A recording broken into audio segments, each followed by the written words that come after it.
Hey guys, this is George with Firehouse Music, and today I'm here with Eva Rodriguez. She's one of my closest friends, multi-instrumentalist, and she's also the main drum instructor here at Firehouse Music. We thought we'd do something a little bit different today, and she's gonna teach me how to drum. I don't know the first thing about drums. I'm a guitar player, so I'm hoping to give you guys a clear view of what to expect when you first walk into a drum lesson. So let's try it out. Let's check it out. Okay. So, are you gonna teach me how to bind the sticks together? I think you've got that part down. Honestly, I mean, you don't even need lessons right now. Excellent. I can just get a tomorrow. So let's start with how to hold the sticks. You're automatically doing it wrong. Thanks for the vote of confidence. Okay, so let me sit right here. Can you still see me? Yes. Okay. You're gonna hold the stick kind of like the edge of the stick. You don't want it to be like all the way in your hand where you can't see it, because that's just a recipe for disaster. So you're gonna want to pull it out just a little bit to where it's coming out the palm of your hand. Yes, just a little bit of stick sticking. Right, yeah. Like a little bit, and then you can adjust that like how you were saying earlier, like you kind of based on the distance and the kit that you're playing on, you might need a little bit more, but yeah, it's pretty good. You just don't want to choke up on the stick too much to where you get all this excess stick and then it's just not built to be played like that. So let me see. So then the grip that I got is actually I was showing on camera there. So they can see. Yeah, so I'll show on camera. So the grip that I have is basically my index finger wrapped around the stick, my thumb over the top, right, and the other fingers are around like that. But I don't know that this is correct. You kind of, there's a lot of slack. You see how there's a lot of slack coming out of your hand? Why don't you shorten that a little bit on the bottom? Yeah. So like that. A little bit more. Okay. Yeah, that's pretty good. That's pretty good. Okay. It is all adjustable, but you had a ton of sticks still coming out the other sid of your hand, so just. People can see I'm not faking. I really don't know what I'm doing. No, I think they know. Okay. I love this. And so. Okay, so I'm like this. I speak positivity to all of my other students. I just want that to be known. That's also just me. Okay. Yeah, just you. But yeah, you're holding them correctly, and okay. Just like I've kind of explained before, the middle section of this finger right here, between the tip of your finger and then the rest of your finger, that's where you want the stick to kind of sit. Oh, I see. Okay, so a little bit more like that. Or did I have? No, that's good. Yeah, okay. That's good. And sometimes people want to do this kind of pointing motion when they're holding a stick. It's just I don't know if it's necessarily natural, but a lot of people do that. And so when you're playing that way, obviously it limits you to a lot of what you can do. So wrapping your pointer finger around the stick is just really. Now, how do you line up your wrist? Oh, I don't have my watch with me. How do you line up? That was random. How do you line up your wrists, right? So do I want to play with my wrists sort of like facing up and rotating, or am I playing up and down like this? You want to find a good mix, because you obviously don't want your wrist facing on top. Mm-hmm.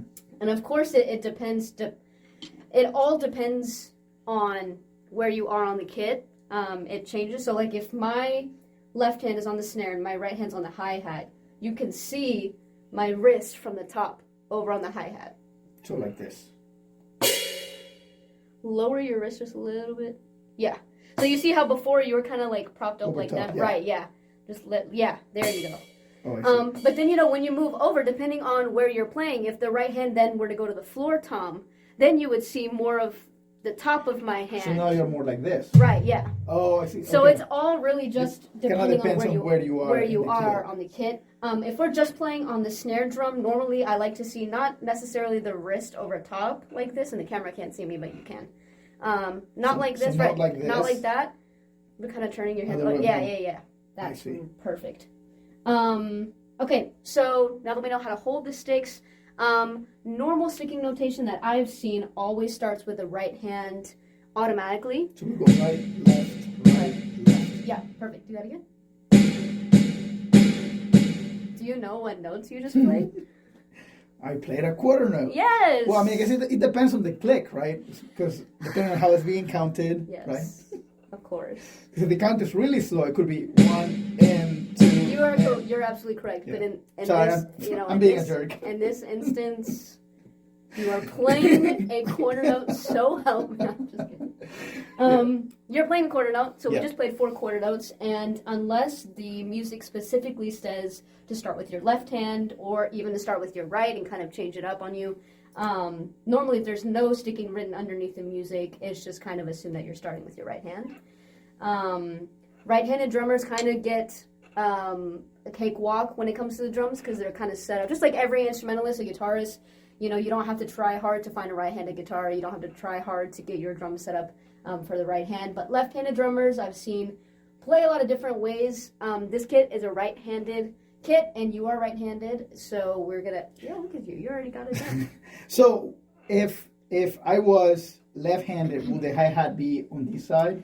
I've seen, honestly, I've seen both ways where the hi-hat has kind of flipped. The hi-hat and the snare kind of flip over to the other side. I've seen it to where the hi-hat and the snare stay where they are, but they use their left hand on the hi-hat instead of the right hand. So they would be like this? Yeah, and then the right hand will be on the snare. So instead of your left hand being on the snare and your right being on the hi-hat, you unwind those hands and your left is on the hi-hat and your right is on the snare.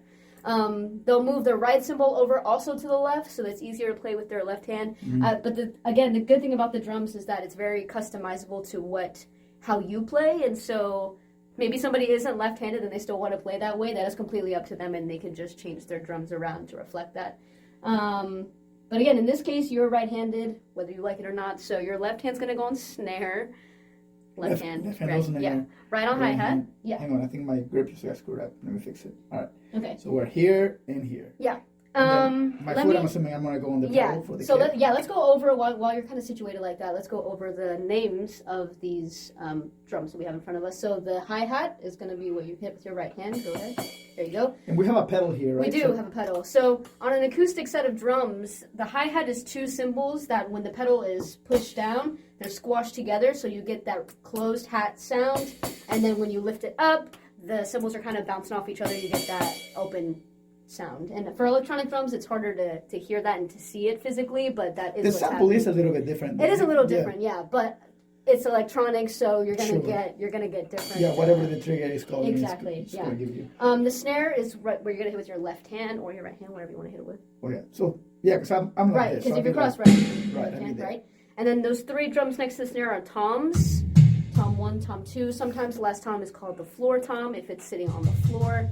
The left cymbal is a crash cymbal. Do you hit that? Does it matter which hand you hit it with? Depends, but right now you get all the choices. So you just, right hand. Okay, there you go. Okay, and then the right cymbal is the ride cymbal. Yeah.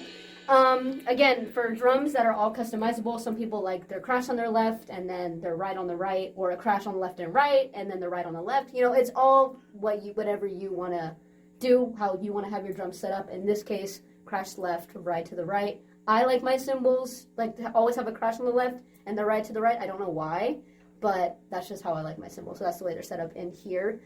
When you get multiple, some drummers have, like 11 cymbals, and at that point they're kind of all just scattered around the kit. So this by no means is the end of the possibilities, but it is definitely a start. Okay, and then the bottom is the kick drum where your right foot is. Awesome. So if we go back to that kind of cross position, yeah. Let's start with 4 quarter notes on the hi-hat. Now, and this may be something that people might run into, or maybe it's just me because I'm just bad at this. Do you ever have people like kind of bang their sticks together when they're trying to play? Yeah, so normally when people practice just on the snare drum alone, kind of, playing those quarter notes that we played earlier, kind of like marching bands. They have a tendency to go really far off of the snare drum every time they hit it. Right, exactly. And so normally, with practice and kind of teaching, you want tighter notes and you want to get your hands used to playing at a low position. And normally with students that really struggle with it, I'll just leave a stick right here on top. That's perfect. So that way they don't bang on it. Right, yeah.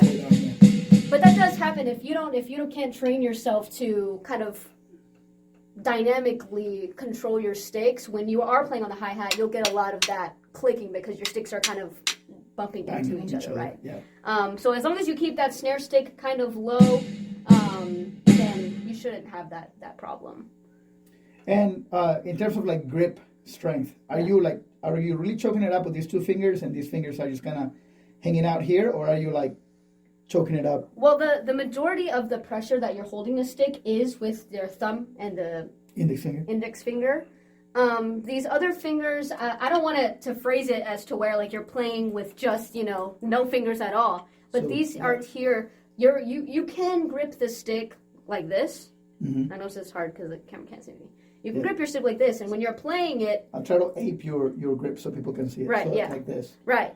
So I'm still using all of my fingers, but then when I'm like, if I'm playing jazz or something, and my finger and the stick needs to kind of bounce around in my hand, or if I'm playing, loosen up the grips at the bottom. I loosen up the grip, and the main fingers that I'm letting go of is the middle, the ring, and the pinky. I see. Those are kind of used, and they're called. Sometimes they're called rebound fingers, but they're really used to just kind of control the stick as like a secondary defense. So do you use? And I'm maybe getting too technical on this, but do you use these fingers to sort of like drive the stick down, or is that primarily coming from the wrist? Right. So if I'm just hitting the stick, hitting the drum twice. There's separate ways that I can. Oh, I don't know. So if I'm. How are you getting that bounce? So I'm driving with my thumb and my index. Yes. The stick is going to rebound naturally. It's your job to control it. Oh, I see. I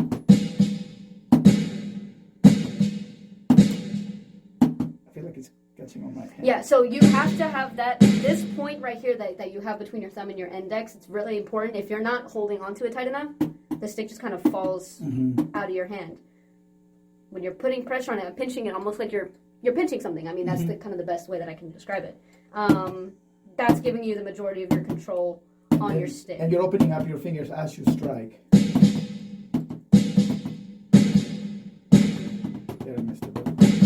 So if I'm playing that same thing on my right and my left hand, my fingers, again, are kind of used to catch the rebound and to kind of control the stick with every single strike. Yeah, that sounds like that takes a lot of practice to get that. Right. To get the timing of your hand. And like I said, the rebound is natural, but it's your job to control it. Because obviously, if you just drop the stick, it's going to do it by itself. Right. That's kind of what's happening to me right now. As I'm coming down, and I don't know if I can do it with my left, but as I'm coming down with my right, I can feel the stick bouncing. Right. And I'm just relaxing these fingers and letting the sort of like gravity take care of the stick bouncing. But this hand, I don't know that I can do it. I'm going to try it. So, holding it tight, and then it's not as good. Right, yeah. With my left. And that's because you're... Yeah, I'm right-handed. I'm a guitar player. I'm not a drummer, so... Yeah. But for drummers, obviously, it's important to have... to develop that ambidextrous... Right, like to be solid in both of your hands, so that way one hand doesn't kind of fall behind the other. When your left hand's on the snare, it's mainly just doing... again, depending on what you're playing, if we're just playing like a 4/4 beat and you're just kind of putting the snare on 2 and 4, it's not doing a lot. All it's doing is a hit on 2 and 4, but the more experienced and the deeper that you get into your own catalog of songs that you want to play, your hand's going to start doing a lot more. So at the very beginning, the very least, if you can play it on 2 and 4, just like a single strong snare on 2 and 4, you can play majority of rock songs that are ever written. I'm hijacking what you're trying to teach just because I have like... I'm asking all those questions, but it's good, yeah. No, it's back to you. You're saying like, again, I don't know anything, so teach me the very beginning thing. That felt like an advanced stroke. You just teach me like what you teach a day one student. Right, well, let's go at the end of each of the lessons that I give through in the book that I teach out of. There's like a solid, they actually call it like a rock beat variation, so we're going to do that. Go back into that cross position you were in. So the hi-hat's going to get 4 quarter notes. Perfect. And then the snare is going to be on 2 and 4. So 1, 2, 3.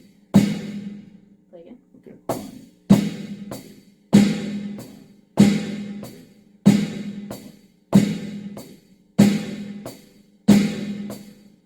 1. Cool. Okay. Now the kick drum is going to go on 1 and 3. So opposite of the snare drum. Got it. So 1.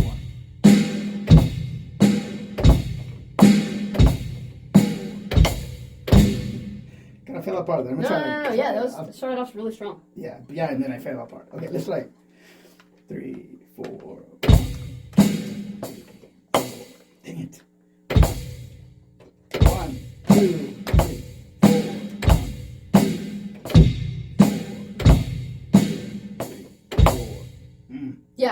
it's something that it's super simple. Conceptually is super simple, but the faster you play it, the speed at which you play it can get complicated, and also for a first-time drummer, learning how to hit the same thing at the same time can get really complicated. What I'm feeling right now is like the independent coordination of the limbs, right? Because like, obviously I keep referencing guitar because that's like my safe zone. On the guitar, like everything is all at once, right? So you want to sync up both your hands as you're playing, and you don't want to separate them. Right. And here it feels like it's the opposite. Like I have to sort of like keep a beat with my right hand while I'm keeping a different beat with my left hand and a different beat with my foot. So which splitting the 4/4 is not that difficult conceptually, but I'm finding right now, I'm like, oh man, I'm really uncoordinated. I have a hard time with the coordination. And a lot of that just takes practice, time and practice, especially with drummers that come in and they already have that rhythm in them, or they already have some sort of background in the drums, and they come in and they know how. But in the drummers that never touched a kit, maybe never even attempted any instrument, it's a big learning curve to learn the different, especially when you start playing the kick drum and the snare and the hi-hat at different rhythms at different times, like when we go down the line in the book. So I got a teaching question for you. So let's say you have a student that comes in, wants to play the drums, and because I get this on the guitar a lot, and they have, or they say they have no natural rhythm, and when you're trying to get them to like count, have you ever had anybody who just can't keep like a basic 4?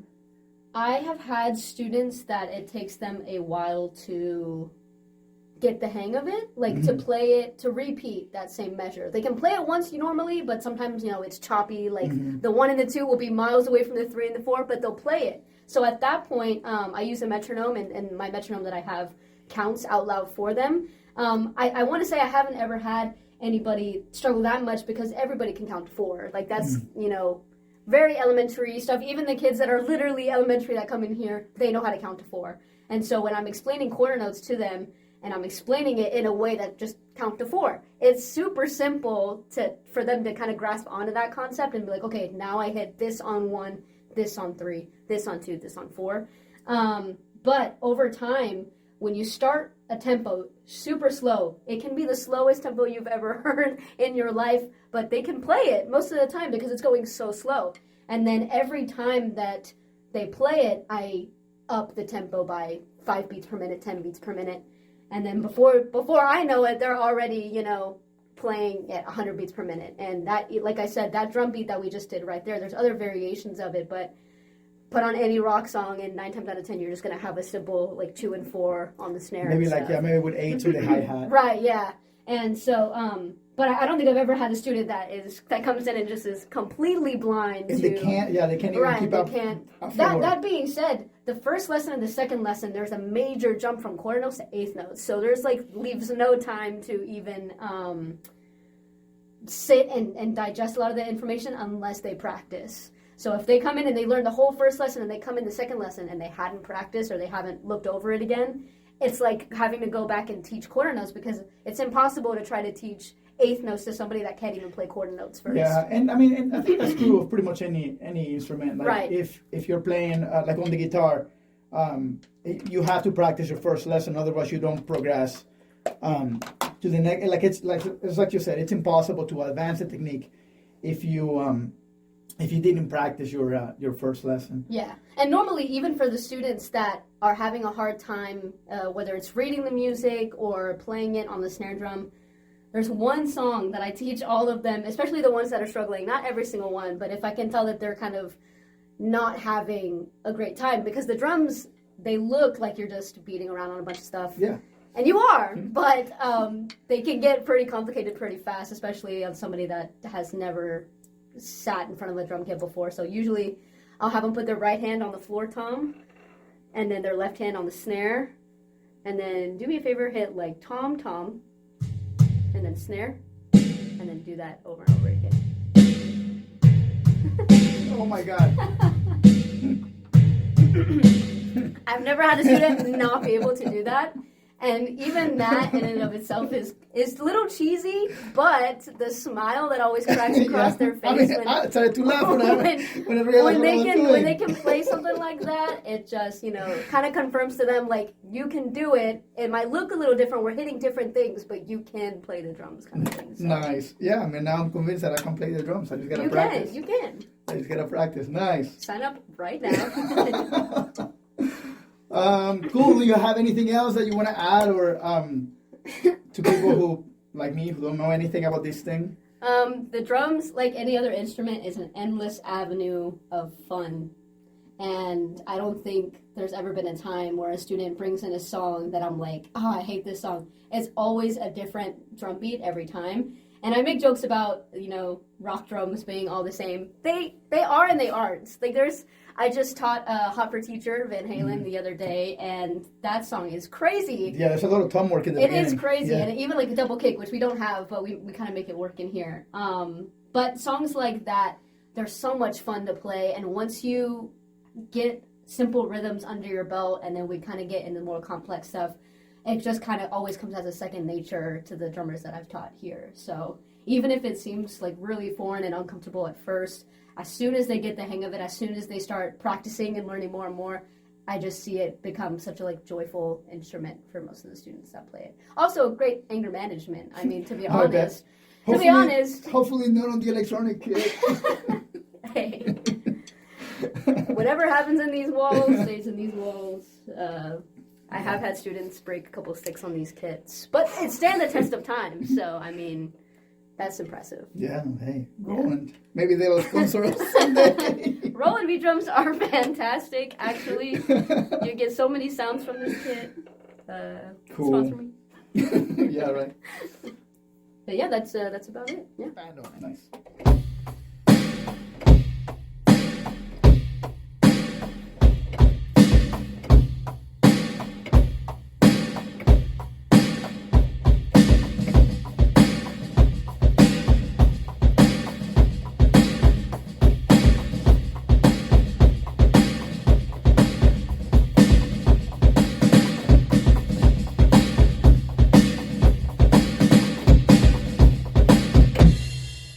There you have it, guys. That was an inside look of what it feels like. Well, not what it feels like, what it looks like to take a drum lesson for the first time. For me, it was what it feels like. That was harder than it seemed. I've seen people playing the drums and stuff, first-time students, and I thought like, how hard can I be? Just sit there and you beat on things. But you're not wrong. Yeah. To be fair, you're not wrong. Yeah, but it was harder. It was harder than it looks. Well, guys, thank you so much for watching this video. If you enjoy this type of content, keep checking us out, subscribe, all that stuff. And stay tuned for the next one.